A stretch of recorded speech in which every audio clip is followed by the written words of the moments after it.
Chapter number 4 early humans and beginning of civilization. I know chapter lengthy है और आपको हल्का सा बोरिंग भी लग रहा होगा। इसे इंटरेस्टिंग बनाने के लिए और कम से कम टाइम के अंदर कवर करने के लिए मैंने इन टॉपिक्स को 9 मिशन के अंदर कन्वर्ट कर दिया है। हर एक मिशन को एक मिनट के अंदर हम कवर कर लेंगे, जिससे एनसीईआरटी के सारे इंपॉर्टेंट पॉइंट्स और टॉपिक्स सिर्फ 10 मिनट के अंदर हम कवर करने वाले हैं। तो चलिए वीडियो की शुरुआत करते हैं। मिशन 1 है ह्यूमन हिस्ट्री। ह्यूमन हिस्ट्री पढ़नी क्यों जरूरी है? क्योंकि इससे पता चलता है कि ह्यूमंस की एवोल्यूशन किस तरह से हुई, हमारा लाइफस्टाइल पहले किस तरह का था।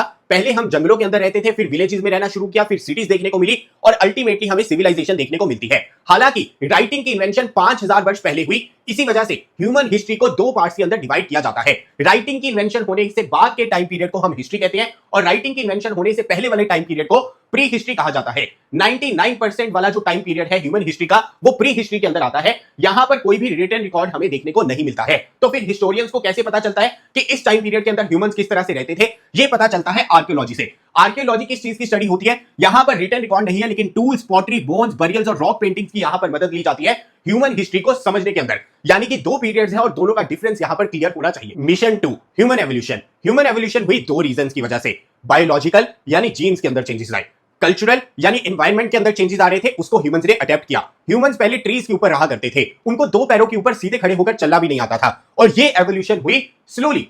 हमें ह्यूमंस क्यों कहा जाता है? क्योंकि हम अपनी बुद्धि का प्रयोग कर सकते हैं, हमारे पास में ब्रेन है। हमारे एंसेस्टर्स ने पहली बार अपनी ब्रेन का यूज करके टूल्स का आविष्कार किया था पत्थरों से, इसी वजह से हमें ह्यूमंस कहते हैं। और ये हमारे एंसेस्टर्स थे होमो हैबिलिस, लेकिन ये लगातार सीधे खड़े होकर नहीं चलते थे।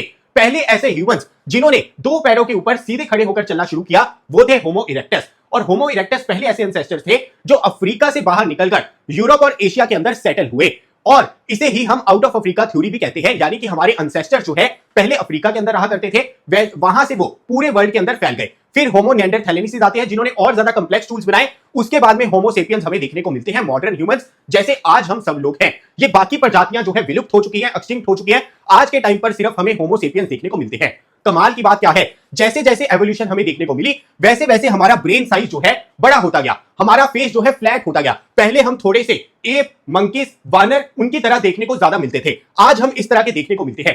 पहले हमारे जॉज जो है बड़े हुआ करते थे, धीरे धीरे छोटे हो गए। पहले टीथ जो है हमारे बड़े हुआ करते थे, धीरे धीरे छोटे हो गए। फोरहेड जो है धीरे धीरे हमारा आगे की तरफ आ गया, फेस जो है हमारा फ्लैट हो गया और ब्रेन साइज जो है हमारा बढ़ गया। और धीरे धीरे हमने और बढ़िया टूल्स और बढ़िया टेक्नोलॉजीज का आविष्कार करना शुरू कर दिया। मिशन 3 यानी कि जो हमारी ह्यूमन हिस्ट्री है उनको कौन से पीरियड्स के अंदर डिवाइड किया जाता है और उसकी क्रोनोलॉजी क्या है। हमें एग्जैक्ट रिटन रिकॉर्ड्स नहीं मिलते, इसी वजह से यहां पर जो डिवीजन है वो टाइम के बेसिस पर नहीं है, वो एक्चुअल में इस चीज के ऊपर बेस है कि उस वक्त ह्यूमंस जो है कौन से टूल्स यूज कर रहे थे, किस मटेरियल के यूज कर रहे थे। यानी अगर टूल्स बनाने के लिए स्टोन्स का यूज किया जा रहा था उसे हमने स्टोन एज कहा, अगर ब्रॉन्ज का यूज किया जा रहा था उसे ब्रॉन्ज एज कहा, अगर आयरन का यूज किया जा रहा था उसे हमने आयरन एज कहा। सबसे पहले हमें देखने को मिलती है पैलियोलिथिक एज। पैलियो का मतलब होता है ओल्ड, लिथिक का मतलब होता है स्टोन। इसी वजह से स्टोन एज के अंदर सबसे पहले पैलियोलिथिक एज आती है, जिसके अंदर बेसिक हमें स्टोन टूल्स देखने को मिलते हैं। उसके बाद में मीसोलिथिक एज आती है, यानी टूल्स हमने और बेटर बनाए, बल्कि छोटे बनाए, जिन्हें हम माइक्रोलिथिक टूल्स कहते हैं। देन न्यूलिथिक एज देखने को मिलती है, जिसे हम न्यू स्टोन एज कहते हैं, जहां पर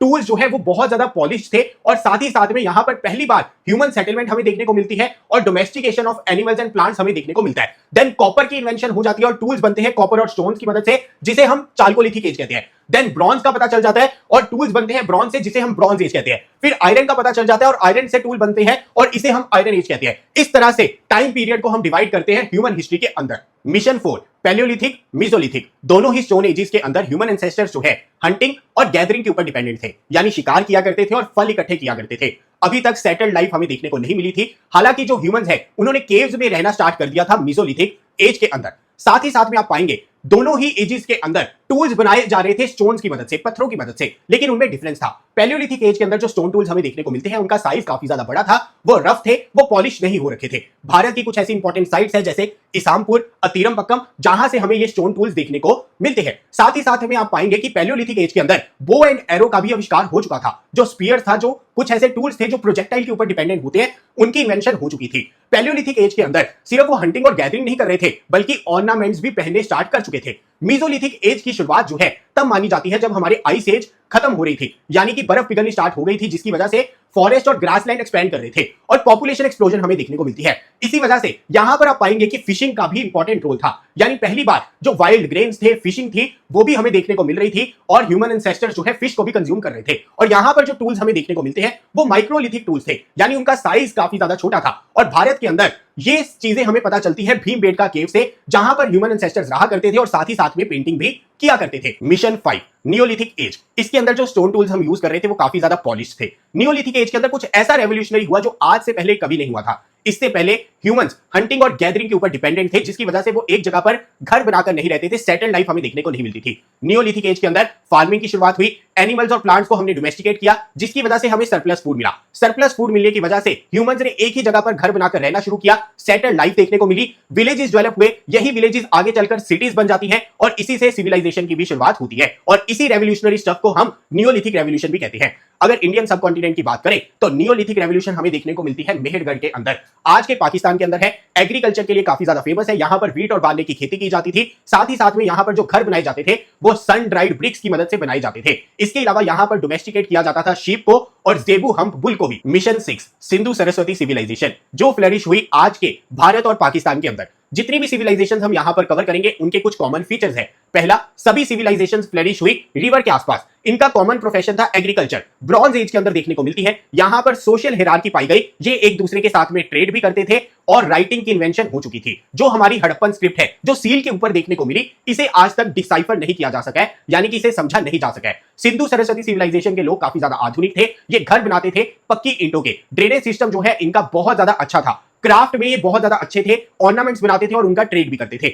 यहां पर कुछ इंपॉर्टेंट पॉइंट्स आते हैं। सिंधु सरस्वती सिविलाइजेशन के अंदर एक जगह है कालीबंगन, जो कि राजस्थान के अंदर है। वहां से हमें पुराने खेत देखने को मिले। ये जो खेत है इनके अंदर हॉरिजॉन्टल और वर्टिकल लाइंस देखने को मिलती है, यानी अलग अलग सीजन की क्रॉप जो है यहां पर ग्रो की जाती थी, यानी ये एग्रीकल्चर में बहुत ज्यादा मॉडर्नाइज थे। साथ ही साथ में पोर्ट सिटी लोथल, यानी वहां पर बोट्स आया करती थी, जिससे व्यापार जो है और ज्यादा अच्छा होता था। यहां पर एक जगह थी धोलावीरा, जो कि बहुत ज्यादा इंपॉर्टेंट जगह है वाटर कंजर्वेशन के लिए। साथ ही साथ में वेट एंड मेजरमेंट्स के लिए ये बाइनरी और डेसिमल सिस्टम दोनों का यूज किया करते थे। Mission 7 Mesopotamian civilisation. मेसोपोटामिया का मतलब होता है लैंड बिटवीन टू रिवर्स। ये दो रिवर्स कौन सी है? Tigris and Euphrates. Modern Iraq और उसके आसपास वाला एरिया जो काफी ज्यादा फर्टाइल है, उसके बीच में ये सिविलाइजेशन जो है फ्लरिश हुई। इनको भी लिखना आता था। इनकी स्क्रिप्ट का नाम है क्यूनिफॉर्म स्क्रिप्ट, जिसे डिसाइफर कर लिया गया है। क्ले के ऊपर लिखा जाता था रीड स्टाइलस की मदद से। जो लोग इसे लिखते और समझते थे उस क्लास को कहा जाता था स्क्राइब्स। यहां पर कुछ डायनेस्टीज ने रूल किया, उसे याद रखने की ट्रिक है। सुनो अक्षय ने असुर बेबी देखा। सबसे पहले आते हैं सुमेरियंस, बहुत ज्यादा इंटेलिजेंट थे। पक्की ईंटों के घर इन्होंने बना रखे थे,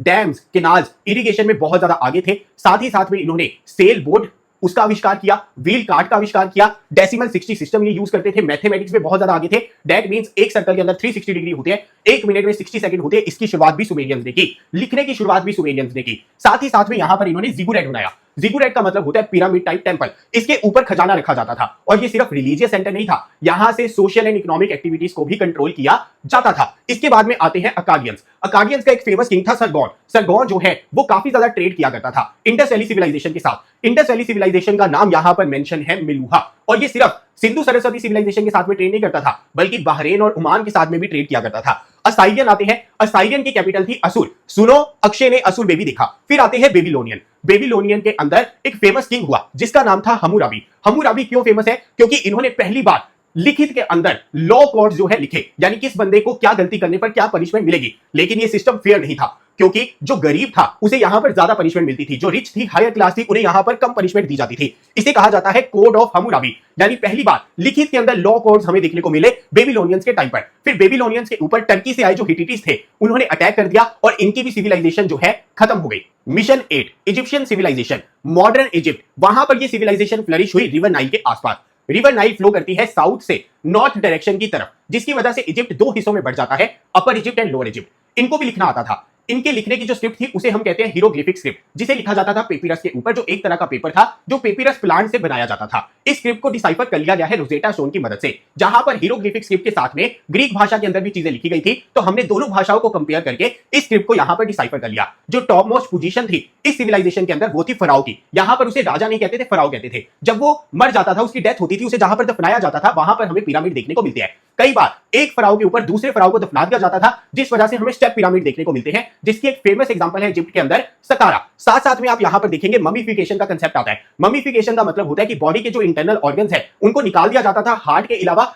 उनको केमिकल्स लगाए जाते थे ताकि बॉडी को प्रिजर्व किया जाए और उसको लाइन एंड क्लॉथ से जो है ढक दिया जाता था। इसके अलावा इजिप्ट के लोग जो है काफी ज्यादा होशियार थे, एस्ट्रोनॉमी में भी बिलीव करते थे। जैसे ही स्काई के अंदर देखते थे कि डॉग स्टार हमें दिख गया है, इनको पता चल जाता था कि अब नाइल रिवर के अंदर फ्लड आ जाएंगे। जब नाइल रिवर के अंदर फ्लड आते थे उसके बाद में काली मिट्टी देखने को मिलती थी, जिसके ऊपर ये एग्रीकल्चर करते थे। इजिप्ट के लोगों ने जो सीजन्स है वो 3 सीजन के अंदर डिवाइड किए हुए थे, 4-4 मंथ के। साथ ही इन्होंने यहां पर कैलेंडर डेवलप किया 365 डेज वाला। ये इसके अलावा एस्ट्रोनॉमी के अंदर भी विश्वास करते थे। यहां पर जो वुमेन का स्टेटस है काफी ज्यादा अच्छा था और क्राफ्ट की बहुत ब्यूटीफुल चीजें जो है इन्होंने बनाई थी। मिशन 9 चाइनीज सिविलाइजेशन, जो फ्लरिश हुई 2 रिवर्स के आसपास, हुआंग हे एंड यांगजे। इनको भी लिखना आता था। इनकी स्क्रिप्ट को हम कहते हैं लोगोग्राफिक स्क्रिप्ट, जहां पर एक कैरेक्टर पूरे वर्ल्ड को दर्शा देता है। इन सिविलाइजेशन की नॉलेज हमें मिलती है ओरेकल बोन से। ओरेकल बोन्स के अंदर एनिमल बोन्स और टॉर्टोइस शेल्स को पिघलाया जाता था, उसके ऊपर क्रैक्स आ जाते थे, उससे फ्यूचर प्रेडिक्ट किया जाता था। क्राफ्ट के अंदर ये बहुत ज्यादा अच्छे थे। जेड मटेरियल ये इंपोर्ट किया करते थे, उससे जेड ड्रैगन और जेड ऑब्जेक्ट्स जो है बनाते थे, जो एक तरह का हरे रंग का पत्थर होता था। इसके अलावा जो चाइनीज सिविलाइजेशन के लोग हैं वो बहुत ज्यादा इंटेलिजेंट और प्रोफिशिएंट थे मेटलर्जी के अंदर, यानी कि मेटल्स को कैसे पिघलाकर टूल्स और वेपन्स बनाने हैं इनको बहुत ज्यादा अच्छे से आता था। ये किसी भी पब्लिक ऑफिशियल को ऐसे ही जॉब नहीं दे देते थे, ये देखते थे कि क्या वो आर्चरी, हॉर्समैनशिप, राइटिंग हर चीज के अंदर प्रोफिशिएंट है या नहीं, उसके बाद में ही उन्हें जॉब देते थे। Paper currency, civil services, exams का कंसेप्ट, ये सारे हमें चाइना से ही देखने को सबसे पहली बार मिलते हैं। इसके अलावा नियोलिथिक एज के अंदर ही इन्होंने सिल्क की इन्वेंशन कर ली थी। बाद में सिल्क बहुत ज्यादा पॉपुलर हो गया कपड़े बनाने के लिए, जिसको बेचकर इन्होंने बहुत ज्यादा पैसे कमाए। इनका ट्रेड होता था एशिया की बाकी कंट्रीज के साथ भी, मिडिल ईस्ट के साथ भी और यूरोप के साथ भी। Then Great Wall of China इन्होंने बनाई। इसको बनाने में बहुत सारे वर्ष लगे, 1000 से 2000 साल यहां पर लगे। ग्रेट वॉल ऑफ चाइना क्यों बनाई थी? क्योंकि नोमैडिक ट्राइब जो है इनके ऊपर अटैक करती थी, इनको अपने बॉर्डर्स को प्रोटेक्ट करना था, अपनी पावर भी दर्शानी थी और सिल्क रूट को भी प्रोटेक्ट करना था, जिसकी वजह से ग्रेट वॉल ऑफ चाइना हमें यहां पर देखने को मिलती है। देन यहां पर आपको किन डायनेस्टी देखने को मिलेगी। किन से ही वर्ड आया चिन, और इसी से इस डायनेस्टी का नाम, इस देश का नाम पड़ा चाइना, ध्यान में रखना। देन यहां पर जोउ डायनेस्टी हमें देखने को मिलती है। जोउ डायनेस्टी के जो किंग्स थे वो सिर्फ किंग नहीं थे, वो प्रीस्ट भी थे। ऐसा कहा जाता था कि उन्हें हेवन से, स्वर्ग से जो है अपॉइंट किया गया है। तो ये जो पहली वाली 2 डायनेस्टीज है ये ब्रॉन्ज एज के अंदर हमें देखने को मिलती है और बाकी वाली डायनेस्टीज जो है हमें आयरन एज के अंदर देखने को मिलती है।